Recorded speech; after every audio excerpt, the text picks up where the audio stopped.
What's up guys and welcome back to my channel, and if you're new here then welcome to our little corner of the internet. Today we're watching a video titled 10 people who claim to be immortal. Immortal as in you never ever.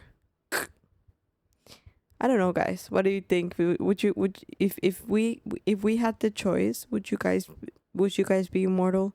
I honestly don't know how to respond to that. It would be kind of, I don't know. Probably not, honestly. But either way, let's see what this video is about.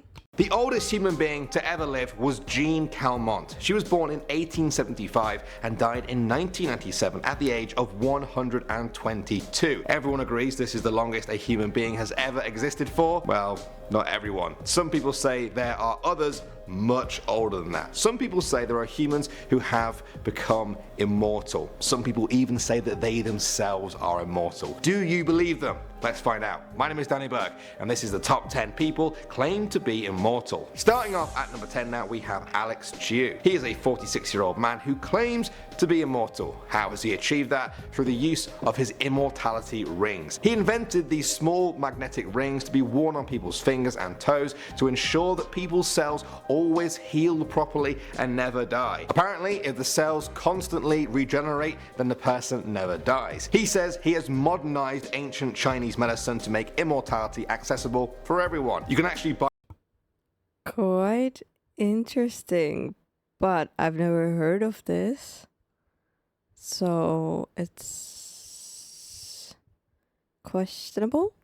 Buy these rings on Amazon right now, although I don't recommend it. They come in either black or white, although the black one costs more because it's stronger, apparently. Listen, I don't know how it all works.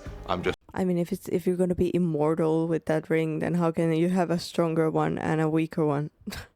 Just a mere mortal. Next up at number 9, we have Leonard Jones. He was an American politician born in 1797 who claimed to be immortal. More interestingly though, he claimed that anyone else could be immortal, you just needed the right amount of fasting and praying. He found a preacher that believed the same as him, and together they founded the Live Forever faith and tried to recruit people to found a city of immortals. While they were recruiting, the preacher died.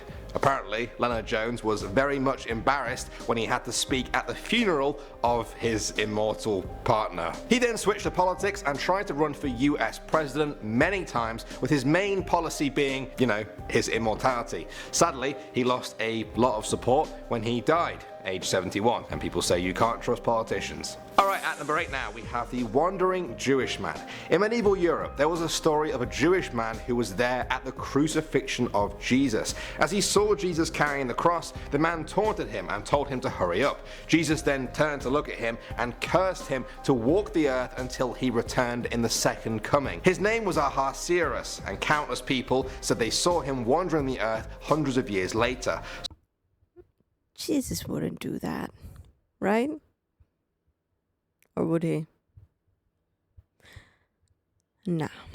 Sometimes he was old, sometimes young, or even changed between the two. Others say it's simply a story of symbolism for the Jewish diaspora that have moved across the earth over the past millennia. What do you guys think? Moving on to number 7 now, we have the Immortal Monk. In 1927, the leader of a group of Russian Buddhist monks gathered his followers to announce his own death. His name was Dashi Dorzo Itigelov. He predicted that Stalin, Russia's leader, would persecute them, and he warned them to flee. Then he said he would return in 75 years, and in a deep meditation he passed away.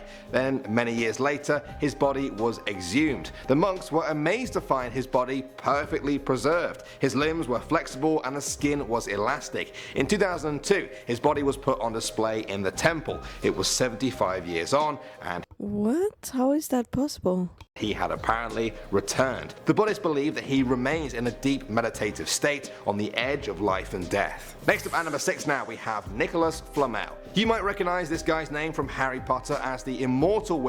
Okay, that's kind of weird. How does that work? How can you... How is that... How? Someone please explain. How is that possible? He remains in a deep meditative state on the edge of life and death. Next up at number 6 now we have Nicholas Flamel. You might recognize this guy's name from Harry Potter as the immortal wizard who created the Philosopher's Stone and was a good friend of Dumbledore's. Well, that fiction is based on the real Nicholas Flamel. He was a French scribe born in 1340, and records show that he died in 1418. However, hundreds of years later, in the 1700s, stories started to emerge that he was still alive. People said he was an alchemist who had discovered the real Philosopher's Stone and achieved immortality. There are people who believe Flamel faked his own death and went into hiding to protect this powerful artifact from getting into the wrong hands, and that he's still out there today. Coming at number 5 now, we have Merlin. Merlin was said to be the legendary wizard figure at the court of King Arthur. King Arthur himself is a figure that is steeped in both history and legend. It's often difficult to untwine the two. Merlin was said to be half human, half demon. His demonic side was where he inherited his incredible powers and abilities, but his human side put them to work for good. One of these inherited powers was immortality. Believers in his existence say that you can find sightings of Merlin throughout British history, many hundreds of years after his time with King Arthur. Others say this is just retellings of the same story. The only way to find the truth is to keep picking apart the fact from the fiction. At the number 4. I mean, if there was immortal people, I think it would be more, like, would make more sense that they wouldn't want to be like out in the open and, for people to know about that, because that would be such a hassle. But I don't know, it's an interesting concept. Maybe people could find a way to kind of make the brain immortal. I mean, you could, I'm guessing with science, basically you could transfer with science and, what is it called? I don't know what the name would be for this type of procedure, but maybe it would be possible to exchange somehow your memory to a younger body, or make a body with your memory. But I don't know if consciousness, I personally don't know if consciousness is linked to your brain memory, you know what I mean? So I don't know how that would work, but I mean, it could be possible. It's just sounds just very complicated and very weird.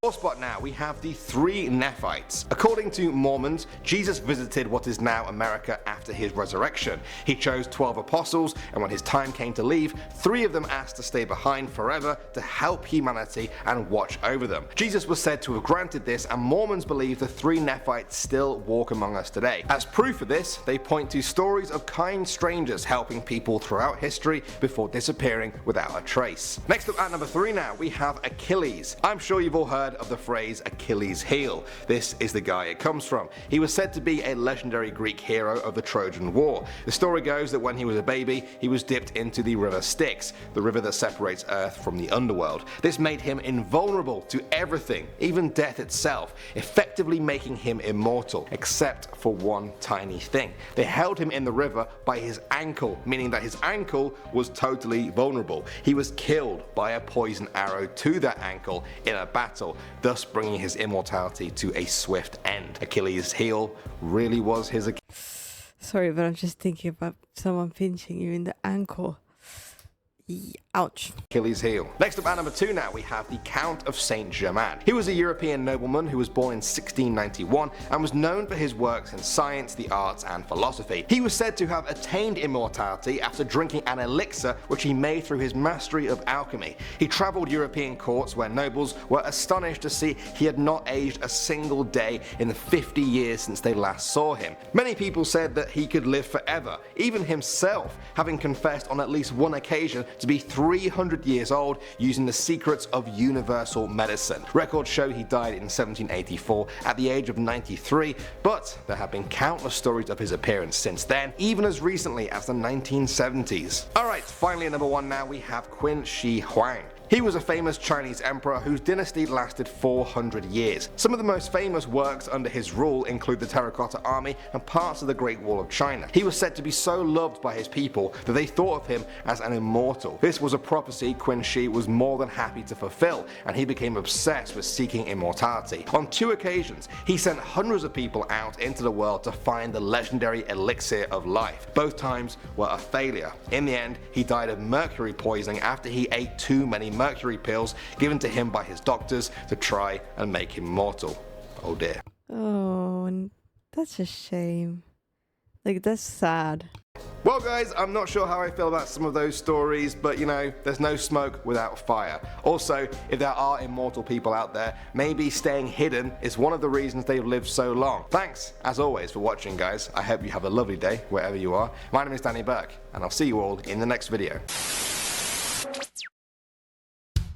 Yeah, that was interesting, but also like the concept of immortality, like what does it mean? Like because you know, you would probably still, you know, in an accident, or you know, because yeah, it's confusing, just confusing.